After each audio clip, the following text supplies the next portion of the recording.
আমি মাননীয় প্রধানমন্ত্রীকে একটা কথা দিয়েছি, আমার চিকিৎসক ভাই বোনদের কাছ থেকে আমি কাজ আদায় করবো, কিন্তু তাদের পরিবেশ, তাদের সব কিছু আমাদেরকে দেখতে হবে। আমি প্রায়োরিটি হিসাবে আমি কাজ করবো। আমি যখন ছাত্র, সে 50 বছর আগের কথা, সেই যে হোস্টেল সেটাই আছে। তো আমরা যদি ছাত্রছাত্রীদেরকে, আমার চিকিৎসক ভাই বোনদেরকে আমি যদি ভালো স্পেস না দিতে পারি, তা আমি কি করে কাজ আশা করবো? এটা কোনোদিনই সম্ভব না। যে সমস্ত পুরনো বিল্ডিং, এগুলো আমরা যদি সংস্কার না করি, উপরওয়ালা মাফ করুক, যে কোনো সময় যে কোনো একটা দুর্ঘটনা, এবং এর দায় দায়িত্ব কিন্তু আমাদের সবার উপরে পড়বে। আমার মনে হয় আমরা যত দ্রুত, আমি বলছি আমাদের পরিচালক মহোদয় এবং আমাদের অধ্যক্ষ দুইজনেই কিন্তু এই মেডিকেল কলেজের ছাত্র, এটাও কিন্তু একটা অ্যাডভান্টেজ। আমি চিটাগাঙে গেছিলাম, চিটাগাঁও কিন্তু চিটাগাং ডাইরেক্টর, প্রিন্সিপাল, তারা চিটাগাং মেডিকেল কলেজের ছাত্র। ন্যাচারালি ছাত্র থাকলে তাদের একটা আলাদা সফট কর্নার থাকবে, যেন আমার চিটাগাং মেডিকেল কলেজের ব্যক্তি আছে, এটা খুব স্বাভাবিক। কিন্তু আমি তাদেরকে অনুরোধ করছি যে তারা উইদিন ভেরি শর্ট টাইম, কালকে যেন আমার কাছে, এখানের পরে আমি থাকবো না, কালকে যেন আমার কাছে তারা কাগজ নিয়ে আসে, এবং টাকা আপনারা প্রায়োরিটি হিসাবে ইমিডিয়েট, ইন্টারমিডিয়েট এবং লেট, কোনটা ইমিডিয়েট করা উচিত আমি কথা দিচ্ছি আমি করব। কারণ হচ্ছে যে এটা না করে এই ছাত্রছাত্রীদের হোস্টেল, যেটা আমার কাছে খুব কষ্টদায়ক। আমি চিটাগাং গিয়েও দেখছি যে আমি যখন ছাত্র, সে 50 বছর আগের কথা, সেই যে হোস্টেল সেটাই আছে। তো আমরা যদি ছাত্রছাত্রীদেরকে, আমার চিকিৎসক ভাই বোনদেরকে আমি যদি ভালো স্পেস না দিতে পারি, তা আমি কি করে কাজ আশা করবো? এটা কোনোদিনই সম্ভব না। আজকে উপজেলা হেলথ কমপ্লেক্সে আমি যখন যাই, আমি দেখি যে আমার ছেলে, বিশেষ করে আজকাল কিন্তু মেয়েরা বেশি, আমি যত জায়গায় গেলাম সে ম্যাক্সিমাম জায়গায় মেয়ে। তো সুতরাং তাদেরকে প্রোটেকশন দিতে হবে, তাদেরকে সিকিউরিটি দিতে হবে, তাদেরকে থাকার জায়গা ব্যবস্থা করতে হবে।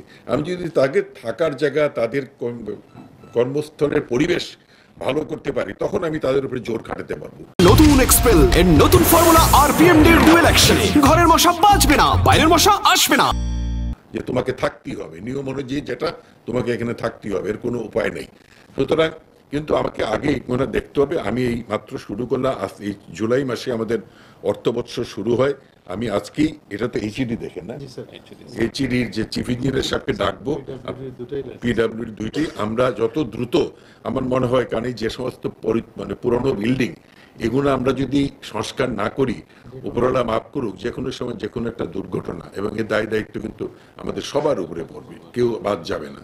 তো আমরা চেষ্টা করব, আমি পরিচালক মহোদয় এবং অধ্যক্ষ মহোদয়, আপনাদের যা যা, যে নতুন একাডেমিক বিল্ডিংটা হয়ে গেছে, এটা তো চালু করা যায়, এটা কেন চালু করা যাবে না? আমি জানি না এটা কোথায় বাধা কি, আমার কাছে কাগজপত্র নিয়ে আসেন, আমি প্রায়োরিটি হিসাবে আমি কাজ করব। আমি মাননীয় প্রধানমন্ত্রীকে একটা কথা দিয়েছি, যে আমি আমার চিকিৎসক ভাইদের জন্য, ভাই বোনদের জন্য সব করব, ও তারা সার্ভিস দিব, কিন্তু তাদের সুযোগ সুবিধা আপনাকে দেখতে হবে। আমি কিন্তু যখন এই ইন্টার্নিদের ভাতা যখন বাড়ানোর ব্যাপারে আমি ওনার কাছে আমার ফাইলটা আমি নিজে হাতে করে নিয়ে গেছি।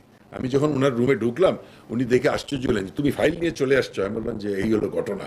উনি কিন্তু জানতেন না। সুতরাং আমরা যদি মাননীয় প্রধানমন্ত্রীকে সঠিক তথ্যটা দেই, তাহলে কিন্তু কাজ হবে। ওনার কাছে অনেক সময় ভুল তথ্য যায়, সুতরাং সেই জন্য উনি অনেক কিছু জানেন না। আমি ওনাকে বলছি যে আমার চিকিৎসক ভাই বোনদের কাছ থেকে আমি কাজ আদায় করবো, কিন্তু তাদের পরিবেশ, তাদের সব কিছু আমাদেরকে দেখতে হবে। এই কিছুদিন আগে আমাদের ডিজি মহোদয়রা ছিলেন, আমরা মাননীয় প্রধানমন্ত্রীর সাথে একটা রুদ্ধদ্বার মিটিং করছি এই হেলথ সার্ভিসকে নিয়ে। উনি কিছু নির্দেশনা দিয়েছেন এবং উনি খুব পজিটিভ, তাই না? এবং উনি বলছেন যে আমরা স্ট্যান্ডার্ড সেট আপ থেকে শুরু করে যা যা করে, কিন্তু একটা বিষয়ে উনি বলছেন খুব কড়াভাবে, যে যাকে যেখানে বদলি করা হবে তাকে সেখানে থাকতে হবে, এবং সেই বদলিটাও কিন্তু আমাকে দেখতে হবে। আমি কারো প্রতি অন্যায়ভাবে, যে কেউ এতদিন ধরে গ্রামে আছে গ্রামেই রেখে দিলাম, এটা যেন না হয়।